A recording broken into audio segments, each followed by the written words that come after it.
everyone, welcome back to my channel. If you're new here, don't forget to subscribe. I put new bookish content out every Thursday. In today's video, we are going to go over 7 romance book recommendations. These will all be in the adult category. If you do not like adult romance, then just skibbly boop bop to a different video. That's all right. I understand that we all have our own opinions for books, but these are mine, and let's get going. All of the books in this video are all standalones except for one. It's in a series, but I'll get to that when I get to it. The first one I want to go over is Red, White, and Royal Blue by Casey McQuiston. This one has gotten a lot of hype over the past year, and it is well deserved. This book is all about the first son and the Prince of Wales, who have always hated each other and had had a terrible relationship their entire life, but now they are older and they have fallen in love with each other. So it is definitely an enemies to romance trope situation. This definitely does have the adult spice to it, and it does come pretty early in the book, so that's always nice. This also has quite a bit of political intrigue because you're not only seeing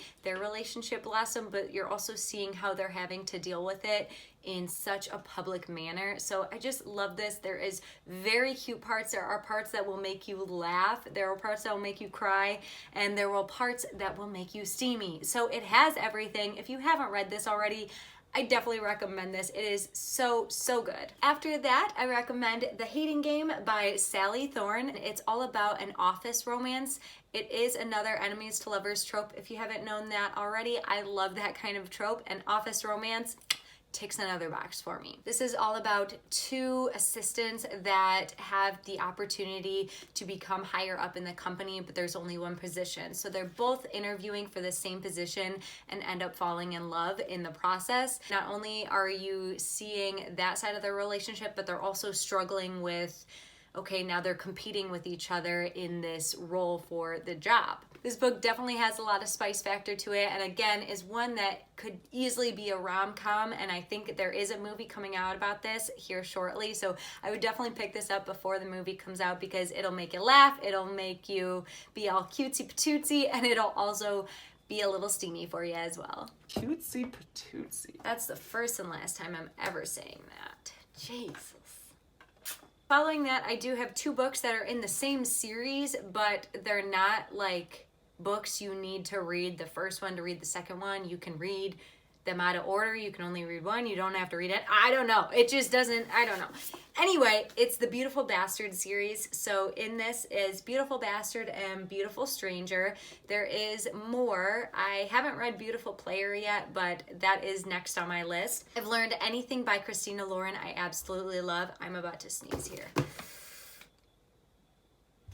Where'd it go?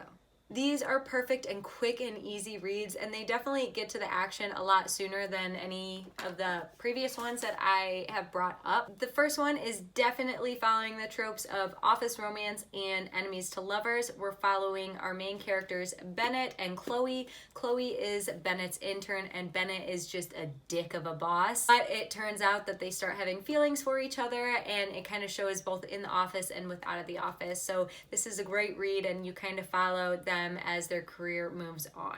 The next one in the series, again, you don't have to read that one to read this one, but it's Beautiful Stranger, and this one you're following Sarah and Max. Sarah is just getting out of a bad relationship with a cheating ex, so she moves to New York to kind of get away from all that and start off fresh and work on her career, and she bumps into Max, who again, it's kind of like a playboy around town. He's well known with all the newspapers, and people are always following him and trying to understand his life. But Sarah doesn't know this when she has a one-time hookup with him, and she'll think she'll never see him again, but little does she know, she does, and their relationship just builds from there. This is a really cute relationship and romance. It almost turns from strangers to friends to then lovers, and I just loved reading this one. Next, the only book in this recommendations video that is a series, and a true series that you have to follow from one to wherever it goes, is Bared to You by Sylvia Day. This again is one that has probably been out for some time now, along with a couple other ones I've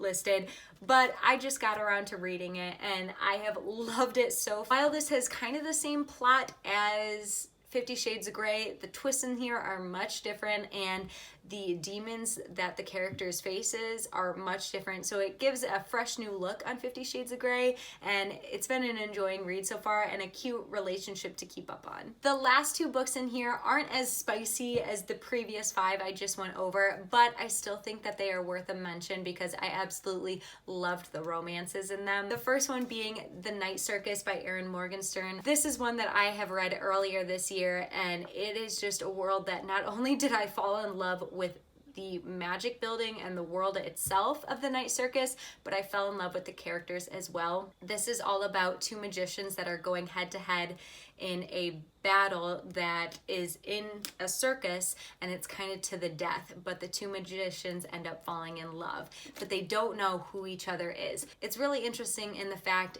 as these magicians have been trained for this kind of battle since they were like kids, since they were 10. They have been training and training for this, and so it finally comes to it, and they don't know who they're battling against. They just know they're battling against someone, and it ends up being the person they fall in love with. So I think this is such a beautiful story, and the world building is mind-blowing.